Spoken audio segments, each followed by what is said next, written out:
Hey everyone, it is time to learn about color. Color could really be broken up into three sections, and that's how we're going to do it. The science of color, the psychology behind color and how it makes you feel, then obviously the art of color. How do you mix certain colors? What looks good with other colors? So today we're just going to tackle the science. I'm going to talk to you about it for a bit, and then I'm going to have you do a couple quick paintings with your watercolor paints and brushes. So let's hop to it. Here we go. The science of color. So, kind of strange stuff. Let me get this out of the way and this out of the way. And let's put this in present mode here. All right. So, part one is the science. First of all, we got to go back to this fella here who's not around anymore. This is Sir Isaac Newton. Most of you might know him if you ever take a calculus class or a physics class, maybe even astronomy. The guy had his hands in everything. Little do most people know that he also invented our first color wheel. That's a fact. So this looks kind of strange. That wig he's wearing, the man, I can't imagine wearing the tights and the high-heeled shoes and some of the stuff they used to wear back in the 1600s. But the guy did a lot of color studies, not so much painting, but understanding color and light. For example, one of Newton's first experiments was having this thin beam of light enter this dark room, and when he put it through a triangular prism, like a see-through transparent um, prism, it made the entire rainbow or spectrum right up on the wall. So here he is with kind of showing, the artist has shown this illustration of checking that out and going, yeah, how does that work? So it's one thing to see it and say that's really cool and that's beautiful, but this guy's like Curious George of the 17th century, right? He wants to know how this stuff works. So what does he do? He starts doing some experiments. For example, he's got more than one prism. So he can bend white light coming through the window or from the sun, make it see colors. But what if you put your spectrum or your prism on those colors? Can you turn it back into white light? And indeed, he did. And he figured out that, wait a minute. Then there must be color in the light. Light that comes from the sun has color. And it's kind of abstract and kind of hard to see, but yes, that is how it works. So he did other experiments too, like trying to divide just one color, with another prism, and it was the same. So he started to determine that different colors had different wavelengths. He didn't understand at the time that these were particles, and he didn't understand, say, ultraviolet versus you know um, infrared, and some of the science that we know nowadays. But he for sure understood that, hey, white light has color. And he did a lot of experiments, but just to break things down, that's how it worked. So you'll be making a color wheel at some point in this class. Here's Newton's early color wheel. Newton kind of broke it up into different amounts. Like when he saw his spectrum, he said, hey, wait a minute, there's a lot of blue and violet, and let's name a color in between, indigo. So I'm sure you've heard of Roy G. Biv, red, orange, yellow, green, blue, indigo, violet. I don't know that there's a need for indigo. A lot of folks banter back and forth about this. I personally feel, and others have said, that most people back in the day liked the number seven. 7 days a week. It was a very biblical number. You have seven notes on the musical scale. There must be seven colors. A lot of these folks were very religious, so seven feels comfortable. But in between blue and violet, I mean, yes, maybe there is indigo, but I mean, most people don't go around with indigo in their box of crayons. Anywho, not up for debate, but just thought I'd bring that to your attention. So we see this all over the place. You don't need a prism. If you have a CD laying around, you can see how it bends and refracts light. Maybe some crystal by your front door or hanging in your car mirror. Of course, diamonds have that fire where we can see it. So anytime you have light going through a transparent object, it can bend. You bend the light and you see the rainbow. You can see that here. So what's happening here? There's not a bunch of little prisms in the sky, but raindrops act as prisms. So light bounces in that, raindrop and then bounces around and then you see, a rainbow. Well, what if it bounces from one rainbow, which you can reproduce, go outside in the summer and spray the hose up in the air, mist it, and you can make your own rainbow. Sometimes it bounces more than once. It bounces through one raindrop, but it's so misty and so thick that day, it bounces again. And you can get double rainbows. Notice how they are backward, like a mirror image. kind of violet or purple all the way through red. And this one is the opposite direction. Would you believe that you can see triple? I've even heard of quadruple rainbows. So yes, it does happen. I've never seen a triple. I've seen doubles though. That's kind of cool. You know, you just have lots of light, lots of mist bouncing around. That would be a pretty cool visual anomaly to see. Now, a little more science for you. Can you produce white light? Yeah, stagehands know this. If you're part of the stage crew and you're up top and you've got 3 different lights, you can create different colors and different moods. And if you put all those lights together, if you had a red, green, and blue, yes, you could reproduce rather, white light, which is kind of cool. So you can do that with projectors.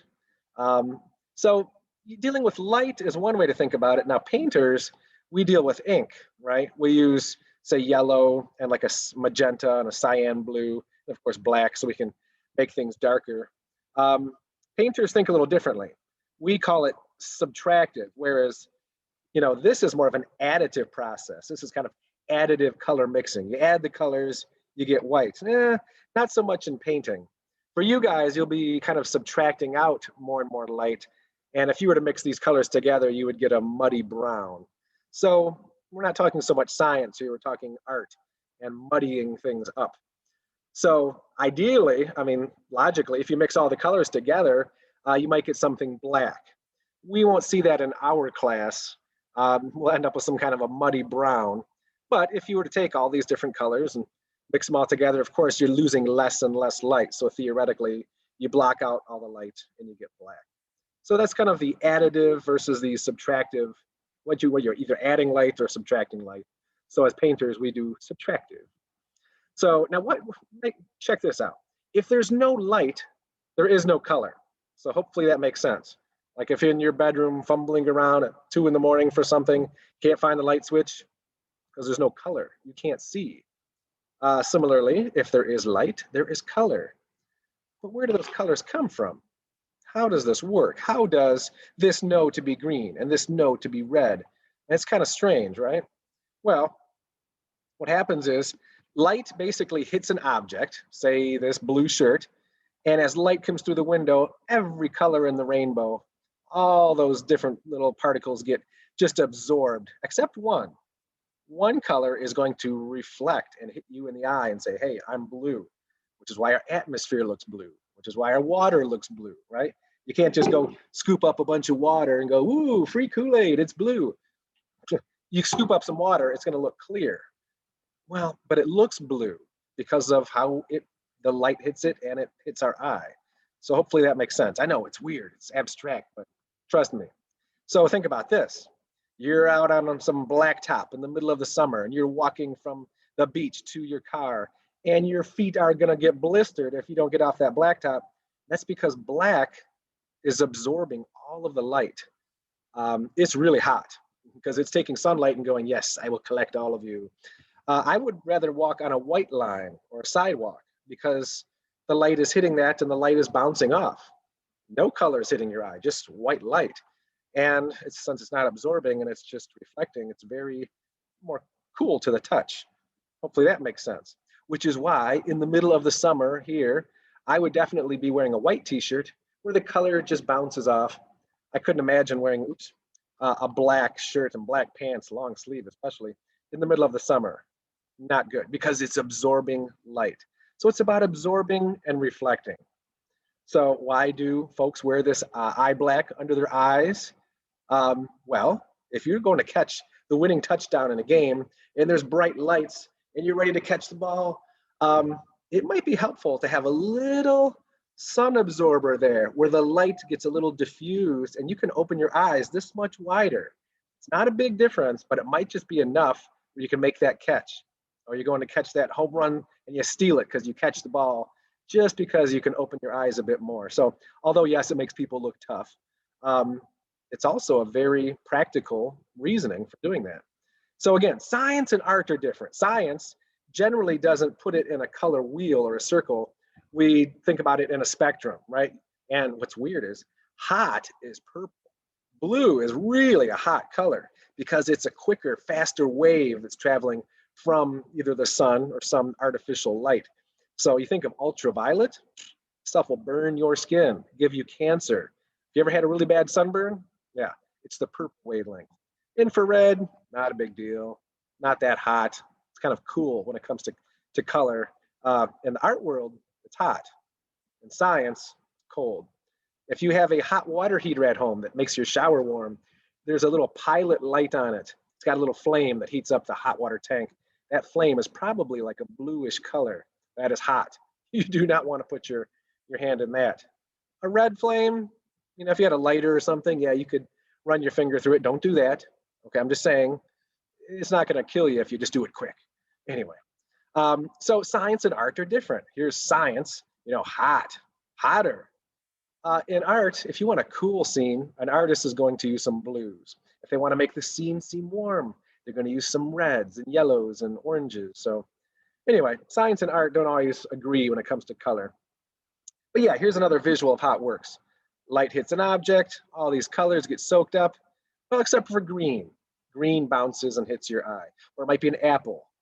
All these other colors in the spectrum, they go kind of absorbed into the skin of the apple, but red, it's like, no, bounces off. And you say, hey, look at that delicious red apple. So that's why our Earth looks blue or a greenish blue. Why clouds look white, they reflect light. So, yeah, it's kind of strange, but now you might be wondering, okay, wait a minute, Mr. Lindeman, you got a box of 64 crayons. How does the light know which one to make which color? They're all just wax and stuff. Well, it's that stuff. That's the difference. It's the pigments. So on Earth, we have, pardon me, a bunch of ground up stuff, right? Minerals, rocks, seashells, plant material, roots, you name it. We can take stuff and pulverize it into a powder. And if we want, we could add a little sap and make it into a watercolor paint. Or we could add a little egg and make it a tempera paint. Or add a little oil and make it an oil paint. We can take pigment and add different binders, stuff to hold it together, and do whatever we want with it. Some people, chemists, will mix this stuff up in a laboratory and make different colors, but most painters, they want to use stuff made up from the earth. So when you see a blue crayon versus a red crayon, well, to be honest, probably someone mixed up a red dye and a blue dye, they're chemists, and then they just add some wax and make a different colored crayon. But an artist quality one, they want to know, does that have real pigment in it? Because pigments last forever, because it's stuff from the earth. So even our earliest ancestors, they didn't have a lot of the fancy colors we have, but they had yellow and brown and black and orange, and a lot of our early cave paintings and stuff show the pigments they had available to use. And we can still see these things 20, 30, 40,000 years later because they're pigments. If they had used some Crayola pigments, I bet those things would be faded and gone. So more and more over time, we've discovered tons of pigments, and some are more expensive. I know, for example, when I want to go get, say, a purple, it's always more expensive than just like black. Black is cheap. Red is cheap because we find it everywhere on this earth. Brown is cheaper. But yes, certain colors can actually, the price can be higher if, especially, they're good quality pigments. So again, we get these from seeds and plants and animals and all kinds of stuff. The more abundant, the cheaper.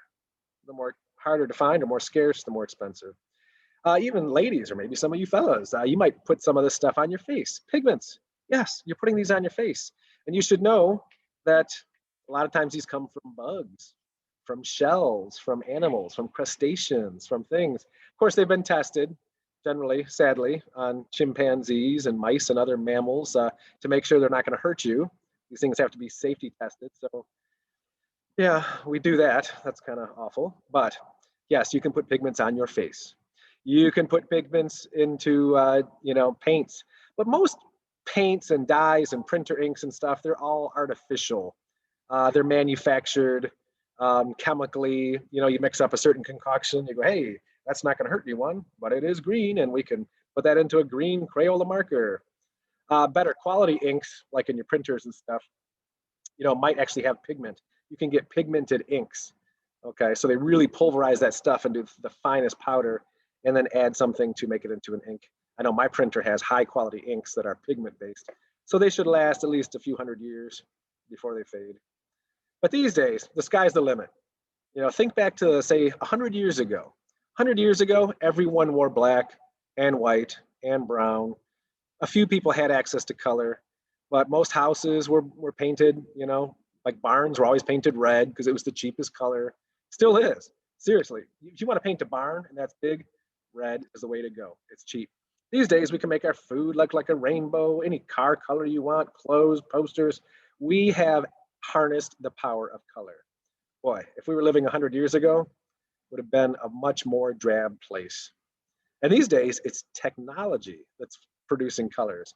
We can go onto the computer and pick a certain color, and we can make anything we want a certain color. We can totally control it. It's a digital, electronic color world now. So things have really changed. So next time I see you, we're going to get into the art of color, and that's going to be a little different. But what I'd like you to do, just to really wrap your head around color, is these two little experiments. And I'll show you how to do those on my next little mini video.